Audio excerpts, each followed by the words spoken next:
Welcome to এলএসিস tutorial. Kolkata বিশ্ববিদ্যালয়ের ইতিহাস অনার্স এবং পাসের যে সকল স্টুডেন্টরা রয়েছে তাদের সকলকে এলএসিস টিউটোরিয়াল চ্যানেলে স্বাগত জানাই।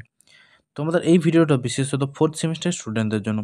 তোমাদের ফোর্থ সেমিস্টারের ইতিহাস অনার্সের ডিএসসিসি 7 এবং পাসেদের জেনারেলে এমডিসি সিজি 5-এর একটি গুরুত্বপূর্ণ প্রশ্ন রয়েছে। সেই প্রশ্নটি আজকে আমি ভিডিওর মাধ্যমে শেয়ার করে দেবো।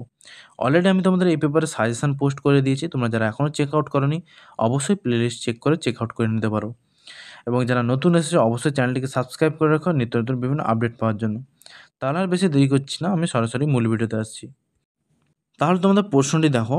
আজকে আমি তোমাদের যে প্রশ্নের অ্যান্সারটি শেয়ার করব সেটা হচ্ছে 40 চক্র বলতে কী বোঝো? অথবা একই প্রশ্ন কিন্তু অনেক সময় তোমাদের এক্সামে ঘুরিয়ে ফিরিয়ে আসে, বন্দেগানি চিহালগানি বলতে কী বোঝো? একই প্রশ্ন কিন্তু অ্যান্সার একই হবে, ঠিক আছে? তাই তোমাদের যাতে অসুবিধা না হয় আমি কিন্তু দুটি প্রশ্নই দিয়েছি।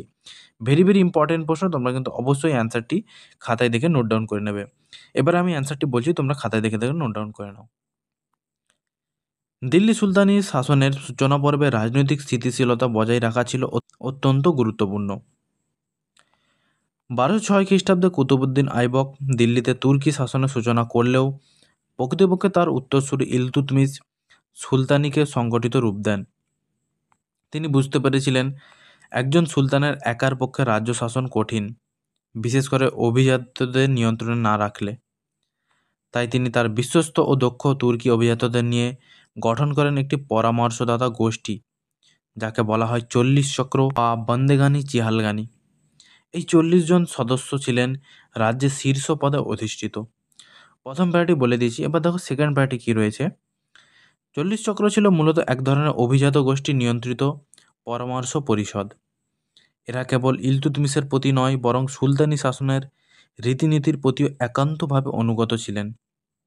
এই গোষ্ঠী রাজ্য শাসনের বিভিন্ন বিষয়ে সুলতানকে পরামর্শ দিত, বিশেষত সামরিক অভিযান, প্রশাসনিক নিয়োগ, ভূমি ব্যবস্থাপনা ও কর আদায় ইত্যাদিতে। তাদের সক্রিয় ভূমিকার ফলে দিল্লি সুলতানি শাসন একটি সুসংঘবদ্ধ ও সুশাসিত রূপ পায়। ঐতিহাসিকদের মতে এটি ছিল দক্ষিণ এশিয়ার রাজনীতিতে একটি নতুন ধরনের রাজনৈতিক প্রতিষ্ঠান। পরবর্তী পেপারে যাওয়ার আগে বলে রাখি, তোমরা যদি কেউ এই পেপারের নোটস পারচেস করতে চাও তাহলে সরাসরি আমার সাথে যোগাযোগ করতে পারো। আমি যে স্ক্রিনে নাম্বারটি দিয়ে রেখেছি সেই নাম্বারে আমাকে মেসেজ করলে আমি তোমাদের এভাবে টাইপ করা পিডিএফ আকারে নোটস শেয়ার করে দেবো। তাই তোমরা যারা নোটস পারচেস করতে ইচ্ছুক সরাসরি আমার সাথে যোগাযোগ করতে পারো। আমি কিন্তু অতি অল্প দামে তোমাদের মধ্যে নোটস শেয়ার করে থাকি। তাই তোমরা যারা সাজেশান উইথ নোটস পারচেস করতে ইচ্ছুক আমার সাথে সরাসরি যোগাযোগ করতে পারো। পরবর্তী বেলা দেখো কী রয়েছে। ইলতুৎমিশের মৃত্যুর পর এই 40 চক্র ক্রমশ স্বার্থান্বেষী হয়ে ওঠে। তারা নিজেদের ক্ষমতা ও প্রভাব বজায় রাখার জন্য রাজদরবারে ষড়যন্ত্র শুরু করে। বিশেষ করে সুলতানা রাজিয়া যখন সিংহাসনে বসেন তখন তারা এক নারীর শাসন মানতে নারাজ হয়। অনেক চক্র সদস্য কট্টরপন্থী উলেমাদের দ্বারা প্রভাবিত হয়ে রাজিয়ার বিরুদ্ধে চক্রান্তে লিপ্ত হয়। ডক্টর কে নিজামী মন্তব্য করেছেন, রাজিয়া নিজেকে প্রতিষ্ঠিত করতে গিয়ে বাধ্য হন 40 চক্রের সদস্যদের ক্ষমতা খর্ব করতে এবং সরাসরি শাসন ক্ষমতা নিজের হাতে তুলে নিতে। এই দ্বন্দ্ব থেকেই রাজিয়ার পতনের পথ প্রশস্ত হয়।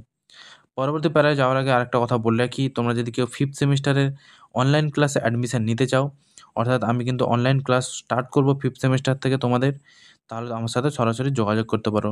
তাই তোমরা যারা অনলাইন ক্লাসে অ্যাডমিশান নিতে ইচ্ছুক আমার সাথে সরাসরি মেসেজ করতে পারো। তারপরে দেখো কী রয়েছে। 1265 খ্রিস্টাব্দে নাসির উদ্দিন মাহমুদের মৃত্যুর পর গিয়াসুদ্দিন বলবন দিল্লির সুলতান হন। তিনি আগে থেকেই 40 চক্রের সদস্য ছিলেন এবং এর অভ্যন্তরীণ ষড়যন্ত্র, গোপন রাজনীতি ও ক্ষমতা লিপ্সার সঙ্গে পরিচিত ছিলেন। বলবন বুঝতে পারেন 40 চক্র সুলতানির পক্ষে বিপজ্জনক একটি প্রতিষ্ঠান হয়ে দাঁড়িয়েছে, তাই তিনি সিংহাসনে বসেই কঠোর সিদ্ধান্ত গ্রহণ করেন। 1266 খ্রিস্টাব্দ থেকে তিনি একে একে 40 চক্রের প্রভাবশালী সদস্যদের হত্যা বা নির্বাসিত করেন। তার লক্ষ্য ছিল একক কেন্দ্রীয় কর্তৃত্ব কায়েম করা এবং সুলতানের অবস্থানকে ঈশ্বর প্রদত্ত ও অলঙ্ঘনীয় হিসেবে প্রতিষ্ঠিত করা। তোমাদের আরেকটা কথা বলে রাখি, তোমাদের যদি মনে হয় এই অ্যান্সারটি একটু বড় লাগছে তাহলে কিন্তু তোমরা নিজেদের মতো অ্যান্সারটিকে সাজিয়ে নিতে পারো। তোমাদের 5 মার্কসের অ্যান্সার মোটামুটি 250 শব্দের মধ্যে লিখতে বলা হয়। আমি কিন্তু তোমাদের পরিপূর্ণ অ্যান্সার যাতে তোমরা লিখে আসতে পারো সেই দিকে দৃষ্টি রেখেই কিন্তু অ্যান্সারটি তোমাদের মধ্যে শেয়ার করে থাকি। তাই তোমরা কিন্তু নিজেদের খাতায় নোট ডাউন করে অ্যান্সারটিকে নিজেদের সুবিধা অনুযায়ী অ্যান্সারটিকে সাজিয়ে নিতে পারো। তারপর দেখো কী রয়েছে। বলবনের কঠোর দমন নীতির ফলে দিল্লি দরবার ও রাজপ্রাসাদের অভ্যন্তরীণ ষড়যন্ত্র সাময়িকভাবে স্তিমিত হয়।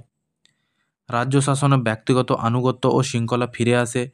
40 চক্রের বিলুপ্তির ফলে সুলতান নিজের ক্ষমতা দৃঢ়ভাবে প্রতিষ্ঠা করতে সক্ষম হন। বলবনের রাজতান্ত্রিক নীতিতে নিয়ম ও সিজদা প্রথার প্রবর্তন সুলতানকে ঈশ্বর প্রদত্ত নেতা হিসেবে তুলে ধরে, যেখানে চক্রের সদস্যদের মতামত বা প্রভাব গুরুত্ব হারায়। অনেক ঐতিহাসিকই মনে করেন বলবনের এই পদক্ষেপ ভারতে কেন্দ্রীয়কৃত রাজতন্ত্রের একটি গুরুত্বপূর্ণ ভিত্তি গড়ে তোলে এবং সুলতানি শাসনের ভবিষ্যৎ গতিপথ নির্ধারণ করে। তাহলে এই সম্পূর্ণ অ্যান্সারটি আমি তোমাদের মধ্যে শেয়ার করে দিলাম। তোমরা কিন্তু অবশ্যই খাতা থেকে নোট ডাউন করে নাও। এই প্রশ্নটা কিন্তু অতি গুরুত্বপূর্ণ তোমাদের জন্য, ঠিক আছে? তোমাদের আসন্ন সেমিস্টারের জন্য এই প্রশ্নটা কিন্তু ভেরি ভেরি ইম্পর্টেন্ট। তাই তোমরা কিন্তু অবশ্যই নোট ডাউন করে নিজেদেরকে আগেভাগে এক্সামের জন্য প্রিপেয়ার করে নাও। তোমরা কিন্তু বেশি বেশি কমেন্টস করে জানাও। আমি কিন্তু তোমাদের কমেন্টের রেসপন্সের ভিত্তিতে কিন্তু এই অ্যান্সারগুলি শেয়ার করে থাকি। তাহলে তোমরা বেশি বেশি কমেন্টস করে জানাও পরবর্তী কোন ভিডিও চাও। দেখা হচ্ছে তোমাদের সাথে পরবর্তী কোনো ভিডিওতে।